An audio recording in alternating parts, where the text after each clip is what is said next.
তপস্যাকালের পঞ্চম সপ্তাহ রবিবার। প্রথম পাঠ প্রবক্তা এজেকিয়েলের গ্রন্থ 37 অধ্যায় পদ সংখ্যা 12 থেকে 14। মৃত মানুষ ঈশ্বরের দেওয়া আত্মিক শক্তিতে সঞ্জীবিত হয়ে উঠবে। স্বয়ং প্রভু ভগবান এই কথা বলছেন, আমি এবার তোমাদের কবরগুলো খুলে দেব।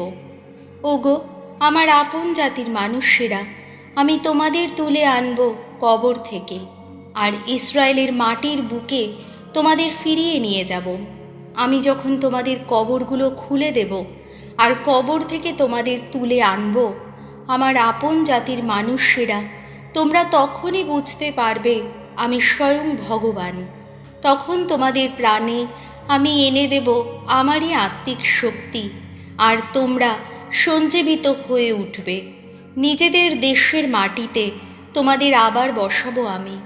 তোমরা তখন বুঝতেই পারবে স্বয়ং ভগবান আমি এ কথা বলেছি, আমি এ কাজ করেছি।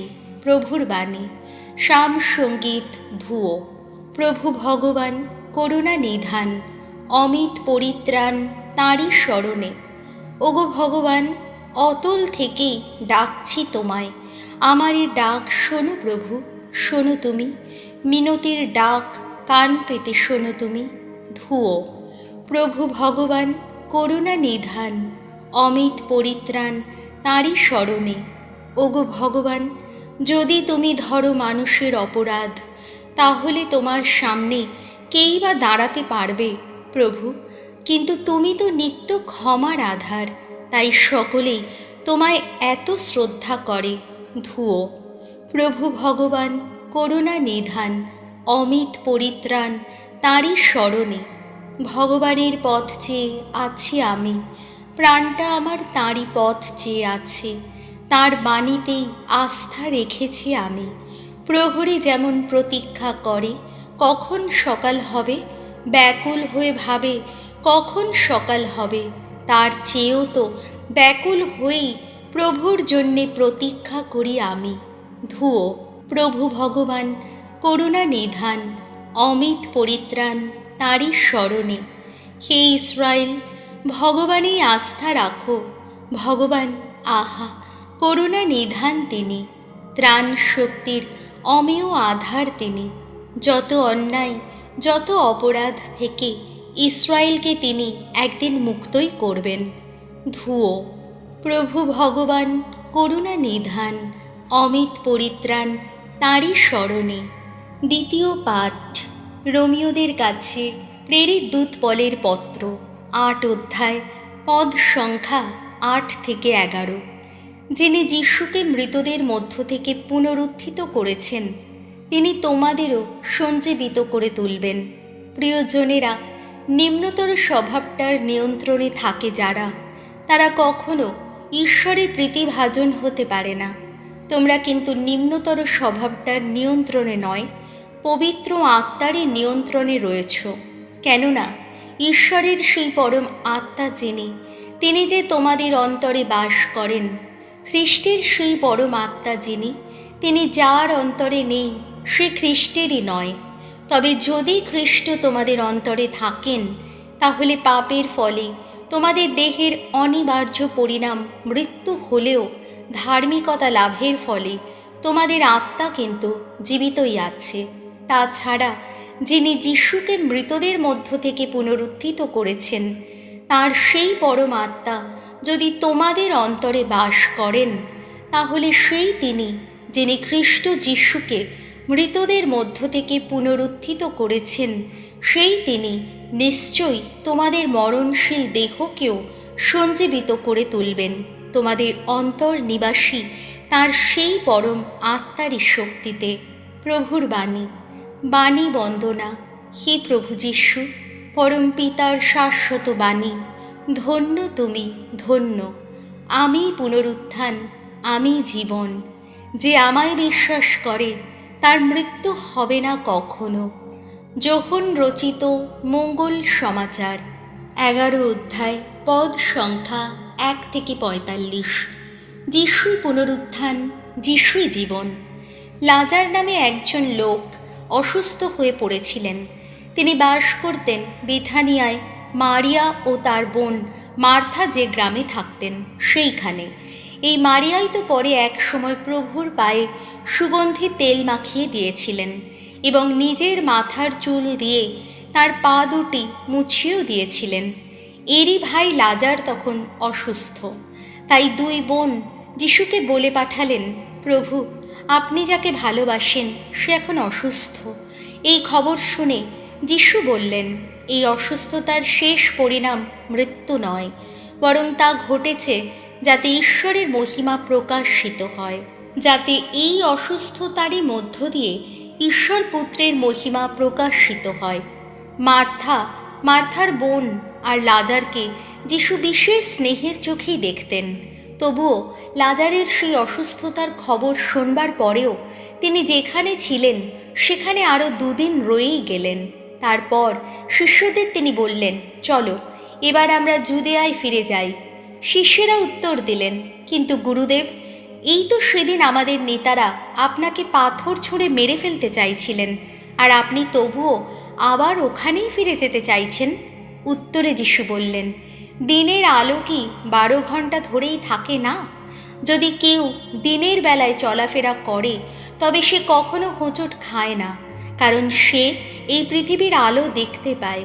কিন্তু সে যদি রাতের বেলায় চলাফেরা করে তবে সে হোঁচট খায়, কারণ তখন তার সামনে কোনো আলো থাকে না। এই কথা বলার পর যিশু আরও বললেন, আমাদের বন্ধু লাজার এখন ঘুমিয়ে পড়েছে, কিন্তু আমি তাকে জাগিয়ে তুলতেই যাচ্ছি। শিষ্যেরা তাকে বললেন, প্রভু, সে যদি ঘুমিয়ে পড়ে থাকে তাহলে নিশ্চয়ই ভালো হয়ে উঠবে। আসলে যিশু এখানে লাজারের মৃত্যুর কথাই বলতে চেয়েছিলেন, কিন্তু তারা ভেবেছিলেন যে তিনি সাধারণ ঘুমের কথাই বলছেন। তাই যিশু এবার স্পষ্ট করে বললেন, লাজার মারা গেছে। আমি যে তখন সেখানে ছিলাম না, তোমাদের কথা ভেবে আমি তাতে খুশি হয়েছি। এর ফলে তোমাদের অন্তরে তো বিশ্বাস জেগেই উঠবে। কিন্তু এখন চলো আমরা তার কাছে যাই। তখন থমাস, যমজ বলে যিনি পরিচিত, তিনি অন্যান্য শিষ্যদের বললেন, চলো আমরাও ওর সঙ্গেই যাই, ওর সঙ্গেই মরি। যিশু বেথানিয়ায় পৌঁছে জানতে পারলেন 4 দিন হলো লাজারকে সমাধি দেওয়া হয়েছে। বেথানিয়া ছিল জেরুজালেমের কাছেই 3 কিলোমিটারের একটু কম দূরে। সেখান থেকে অনেক ইহুদি তখন মার্থা ও মারিয়ার কাছে এসেছিল ভাইয়ের মৃত্যুতে সান্ত্বনা জানাতে। যখন মার্থা শুনতে পেলেন যে যিশু আসছেন, তিনি তখন নিজেই তার সঙ্গে দেখা করতে চললেন। মারিয়া বাড়িতেই রইলেন। মার্থা যিশুকে বললেন, প্রভু, আপনি যদি এখানে থাকতেন তাহলে আমার ভাই মারা যেত না। তবে আমি জানি যে এখনও আপনি ঈশ্বরের কাছে যা কিছু চাইবেন তা তিনি আপনাকে দেবেন। যিশু তাকে বললেন, তোমার ভাই পুনরুত্থান করবে। মার্থা উত্তরে বললেন, হ্যাঁ জানি, সেই শেষ দিনে পুনরুত্থানের সময় সে পুনরুত্থান করবে। যিশু তাকে বললেন, আমিই পুনরুত্থান, আমিই জীবন। কেউ যদি আমার ওপর বিশ্বাস রাখে তবে সে মারা গেলেও জীবিতই থাকবে, আর জীবিত যে কেউ আমার ওপর বিশ্বাস রাখে তার মৃত্যু হতেই পারে না, কোনো কালেই নয়। তুমি কি এই কথা বিশ্বাস করো? মার্থা উত্তর দিলেন, হ্যাঁ প্রভু, আমি বিশ্বাস করি যে আপনি সেই খ্রিস্ট, সেই ঈশ্বর পুত্র, এই জগতে যার আসবার কথা ছিল। এই কথা বলার পর তিনি আবার বাড়ি ফিরে গেলেন। সেখানে তার বোন মারিয়াকে ডেকে তিনি নিচু গলায় তাকে বললেন, গুরুদেব এসেছেন, তিনি তোমাকে ডাকছেন। এই কথা শুনেই মারিয়া তাড়াতাড়ি উঠে পড়লেন। যিশুর কাছে চলে এলেন তিনি। যিশু তখনও গ্রামের মধ্যে আসেননি। মার্থা যেখানে তার সঙ্গে দেখা করেছিলেন তিনি তখনও সেখানেই রয়েছেন। এদিকে বাড়ির মধ্যে যেসব ইহুদি মারিয়ার সঙ্গে ছিল ও তাকে সান্ত্বনা দিচ্ছিল, তারা যখন দেখল কেমন করে তাড়াতাড়ি উঠে তিনি বেরিয়ে গেলেন, তখন তারা তাঁর অনুসরণ করল। তারা মনে করল তিনি নিশ্চয়ই সমাধি স্থানে চোখের জল ফেলতে যাচ্ছেন। যিশু যেখানে দাঁড়িয়েছিলেন, মারিয়া যখন সেখানে এসে তাকে দেখতে পেলেন, তখন তার পায়ে লুটিয়ে পড়ে তিনি বললেন, প্রভু, আপনি যদি এখানে আসতেন তাহলে আমার ভাই মারা যেত না। যিশু যখন দেখলেন মারিয়া কাঁদছেন এবং তার সঙ্গে যে ইহুদিরা এসেছে তাদেরও চোখে জল, তখন একটা বুক ফাটা দীর্ঘশ্বাস ফেললেন। তিনি গভীরভাবে বিচলিত হলেন। তিনি জিজ্ঞেস করলেন, তোমরা কোথায় রেখেছ তাকে? তারা বলল, আসুন প্রভু, দেখবেন, আসুন। এবার যিশু কেঁদে ফেললেন। ইহুদিরা বলল, দেখো, উনি তাকে কত ভালোবাসতেন। কিন্তু তাদের কয়েকজন বলল, উনি তো সেই অন্ধ লোকটির চোখ খুলে দিয়েছিলেন। লাজারকে মৃত্যুর হাত থেকে বাঁচানোর জন্যে উনি কি কিছু করতে পারতেন না? যিশু আবার একটা দীর্ঘশ্বাস ফেললেন। তিনি এবার সমাধিটির কাছে গেলেন। সমাধিটি ছিল ছোট গুহার মতো একটি জায়গা। তার মুখে একখানা পাথর খাড়া করে রাখা ছিল। যিশু বললেন, পাথরটা সরাও। মৃত লাজারের বোন মার্থা বলে উঠলেন, প্রভু, আজ তো 4 দিন হয়ে গেল, এতক্ষণে নিশ্চয়ই ভেতরে দুর্গন্ধ হয়ে থাকবে।